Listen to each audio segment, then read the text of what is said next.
चंद्रशेखर आजाद भारत के क्रांतिकारियों में वो नाम हैं जो आज भी करोड़ों लोगों के लिए देश प्रेम, बहादुरी और बलिदान का प्रतीक है। चंद्रशेखर आजाद वो क्रांतिकारी थे जिन्होंने कहा था कि वो कभी भी जिंदा रहते हुए अंग्रेजों की पकड़ में नहीं आएंगे। उनके बारे में कहानी कही जाती है कि इलाहाबाद के अल्फ्रेड पार्क में अंग्रेजी पुलिस से लड़ते हुए जब उनकी बंदूक में आखिरी गोली बची तो उन्होंने कभी ना पकड़े जाने की अपनी बात को याद किया और खुद को गोली मार ली और वहीं पर शहीद हो गए। अगर आपने अजय देवगन की शहीद भगत सिंह मूवी देखी है तो एक छोटे से हिस्से में यह सीन भी दिखाया गया है जिसमें दुश्मनों से घिर जाने के बाद चंद्रशेखर आजाद ने खुद को गोली मार ली। ये मूवी काफी ऑथेंटिक और इतिहास के करीब की मूवी मानी जाती है, लेकिन क्या सचमुच चंद्रशेखर आजाद ने अपनी जान ली थी? एक ऐसा क्रांतिकारी जो कभी किसी से नहीं डरा, जिसने अंग्रेजों से लोहा लेने के लिए अंग्रेजों की ट्रेन को लूट लिया, उसने क्या सचमुच खुद की जान ली होगी? तो क्या हुआ था उस दिन जब चंद्रशेखर आजाद शहीद हुए थे? आज के इस वीडियो में यही कहानी मैं आपको सुनाने वाला हूं, तो वीडियो को अंत तक जरूर देखिएगा, क्योंकि अपना इतिहास नहीं जानोगे तो खुद को कैसे पहचानोगे। दोस्तों, चंद्रशेखर आजाद क्रांतिकारियों के लिए प्रेरणा का स्रोत थे। उनके बारे में कहा जाता था कि वो कभी भी अंग्रेजों की पकड़ में नहीं आने वाले। चंद्रशेखर आजाद के सबसे भरोसेमंद साथी क्रांतिकारी भगवान दास एक घटना का जिक्र करते हुए बताते हैं कि जब एक बार आगरा में भगत सिंह, आजाद और उनके साथ बाकी क्रांतिकारी बैठे हुए थे, तब भगत सिंह ने मजाक में उनसे कहा कि पंडित जी, आपको पकड़ने के लिए तो दो रस्सियां चाहिए होंगी, एक रस्सी गले के लिए और दूसरी रस्सी आपके पेट के लिए। यह सुनकर आजाद ने हंसते हुए जवाब दिया था कि जब तक ये बमतुल बुखारा मेरे पास है, किसने माँ का दूध पिया है जो मुझे जिंदा पकड़ ले। असल में बमतुल बुखारा उनकी पिस्तौल थी जिस पर उन्हें खूब भरोसा था। यही वो पिस्तौल थी जिससे वो अल्फ्रेड पार्क में अकेले 45 अंग्रेजों से भिड़ गए थे। दोस्तों, चंद्रशेखर आजाद के ना पकड़े जाने के दावे हवाई भी नहीं थे। क्रांतिकारी शिव वर्मा बताते हैं कि एक बार जब क्रांतिकारियों के झांसी वाले ठिकाने का अंग्रेजों को पता चला तो सबने उस जगह को छोड़ देने को कहा, लेकिन चंद्रशेखर आजाद ने कहा कि उन्हें जीते जी कोई हाथ नहीं लगा पाएगा और वो झांसी से बचकर निकल गए। ऐसे ही जब 1925 में काकोरी कांड में अंग्रेजों का खजाना लूटा गया, तब भी कई लोगों के पकड़े जाने की बात आई, मगर आजाद वो बच गए। इसलिए कहा जाने लगा कि चंद्रशेखर आजाद कभी किसी की पकड़ में नहीं आने वाले। 1929 में लाहौर में भी कई क्रांतिकारी पकड़े गए, लेकिन आजाद किसी की पकड़ में नहीं आए। आखिर में 27 फरवरी 1931 के दिन इलाहाबाद अल्फ्रेड पार्क में वो जब अंग्रेजों से घिर गए, तब भी कहा जाता है कि लड़ते लड़ते उनकी गोलियां खत्म हो गई और आखिरी गोली मारकर उन्होंने खुद को अंग्रेजों की पहुंच से हमेशा के लिए दूर कर लिया। लेकिन सोचने वाली बात है कि यह कहानी कि उन्होंने खुद को गोली मारी थी, इसका सबूत कहां से मिलता है?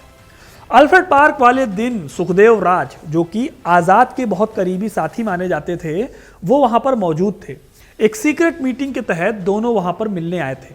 सुखदेव राज के अलावा सीआईडी के सुपरिटेंडेंट जेआर नॉट पावर, साथ ही डिप्टी सुपरिटेंडेंट ठाकुर विश्वेश्वर सिंह और कर्नलगंज पुलिस स्टेशन के इंचार्ज विशाल सिंह और उनके साथ 45 सिपाही वहां मौजूद थे। लेकिन क्या इनमें से किसी ने देखा कि आजाद ने खुद को गोली मारी थी? सबसे पहले जान लेते हैं कि उस दिन पार्क में हुआ क्या था।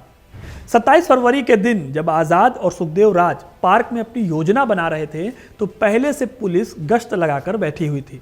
तभी उन्हें फार्म हिल रोड पर वीरभद्र तिवारी दिखा। वीरभद्र क्रांतिकारी हुआ करता था, लेकिन बाद में उसने अंग्रेजों से हाथ मिला लिया था। वीरभद्र को देखकर आजाद चौंक गए। सुखदेव राज लिखते हैं कि जब तक वो वीरभद्र की तरफ देखते तब तक वो जा चुका था, लेकिन इतनी ही देर में पता चल गया था कि उन्हें पकड़ने के लिए हर तरफ से घेर लिया गया है। सीआईडी के सुपरिटेंडेंट ठाकुर विश्वेश्वर सिंह वहां पर घात लगाए बैठा था। सुखदेवराज लिखते हैं कि एक अफसर हाथ में पिस्तौल लिए हमारी तरफ बढ़ता हुआ आया और उसने हमसे पूछा कि तुम लोग कौन हो और यहां पर क्या कर रहे हो। इस बीच भैया का हाथ अपनी पिस्तौल पर गया और मेरा हाथ मेरी पिस्तौल पर। भैया यानी चंद्रशेखर आजाद। गोली का उत्तर गोली से दिया गया, लेकिन गोरे अफसर की एक गोली पहले भैया की जांघ में लगी और इस तरह दोनों तरफ से फायरिंग शुरू हो गई। दोस्तों, चंद्रशेखर आजाद को एक गोली उनकी जांघ में लगी थी और दूसरी गोली दाहिनी बाजू में लगी, लेकिन फिर भी वो अपने बाएं हाथ से लड़ रहे थे। उनकी बमतुल बुखारा पिस्तौल आग उगल रही थी। उनकी पिस्तौल से नॉट पावर की कलाई टूट गई। उसने भागने की कोशिश में मोटर कार पकड़ने की कोशिश भी की, लेकिन एक गोली मारकर उस गाड़ी के टायर को भी खराब कर दिया था चंद्रशेखर आजाद ने। इसके बाद जामुन के एक पेड़ के पास आजाद ने खुद को छिपाया और वहां से अंग्रेजों पर गोलियां चलाते रहे। इस बीच आजाद ने सुखदेव राज को वहां से भागने को कहा।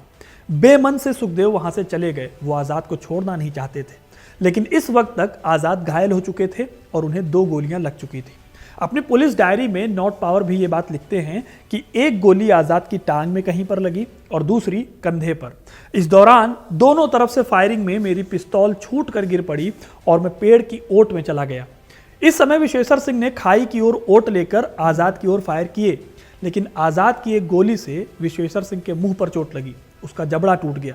कुछ देर बाद आजाद की ओर से गोलियां चलनी बंद हो गई और नॉट पावर लिखते हैं कि जब उन्हें पक्का भरोसा हो गया तब उन्होंने पेड़ की तरफ सिपाहियों को भेजा। दोस्तों, उस दिन की लड़ाई वैसी ही थी जैसी कि महाभारत के युद्ध में अभिमन्यु और कौरवों की लड़ाई हुई थी। एक अभिमन्यु को मारने के लिए 45 अंग्रेज इकट्ठा हुए थे और आजाद अकेले अभिमन्यु बनकर उनसे लड़ रहे थे। खैर दोस्तों, आगे देखा जाए तो सुखदेव राज और नॉट पावर लगभग एक ही बात कहते हैं। विश्वेश्वर सिंह पर आजाद द्वारा चलाई गई गोली का जिक्र करते हुए एसपी कॉलिंस अपने संस्मरणों में लिखते हैं कि उस व्यक्ति का यह शानदार निशाना था। जब सादे कपड़े पहने पुलिस वालों में से किसी एक की गोली उसके सिर में लगी, तब भी उसकी पिस्तौल से धुआं निकल रहा था, यानी वो गोलियां चला रहा था। अब दोस्तों, इतनी भयानक लड़ाई लड़ने के बाद ये कहना कि जब उनके पिस्तौल की गोलियां खत्म होने लगी तो उन्होंने आखिरी गोली खुद को मार ली, ये एक तरह से मेरे हिसाब से आज़ाद के सम्मान पर धक्का लगाने के जैसा है। क्या सच में उन्होंने ऐसा किया था या फिर बस ये एक बनी बनाई कहानी? देखिए, आज़ाद की पोस्टमार्टम रिपोर्ट कहती है कि उनकी मृत्यु सिर के दाईं ओर गोली लगने से हुई थी। अब इसमें सबसे पहली बात तो यह है कि अगर आज़ाद ने खुद को गोली मारी होती तो बिल्कुल नज़दीक से गोली चलने की वजह से उनकी चमड़ी और उनके आसपास के बाल जल गए होते, लेकिन ऐसा कुछ भी पोस्टमार्टम रिपोर्ट में नहीं मिला। इसके बाद यह भी ध्यान दीजिए कि सुखदेव राज के सामने ही उनकी जांघ और उनकी दाहिनी बाजू में गोली लग चुकी थी। अब इसका मतलब यह है कि सुखदेव राज को वहां से भगाने के बाद आज़ाद बाएं हाथ से बंदूक चला रहे थे और ऐसी हालत में वो गोली जो उनके सिर के दाईं ओर लगी थी वो बाईं ओर लगनी चाहिए थी, अगर वो खुद से गोली मारते तो, ना कि दाहिनी ओर लगती। अब दोस्तों आते हैं एक इंपॉर्टेंट फैक्ट पर जो कि हमेशा से ही हमें झूठ बताया गया है। हमें कहा गया है कि उनके पास सिर्फ एक ही गोली बची थी, तो आज़ाद ने उस गोली से खुद को खत्म करने का फैसला किया, लेकिन दोस्तों ऐसा है नहीं। असल में आज़ाद के शहीद होने के बाद जब उनकी तलाशी ली गई तब पुलिस को उस समय उनके पास से 448 रुपए नगद, इसके साथ ही 16 गोलियां और 22 कारतूस मिले।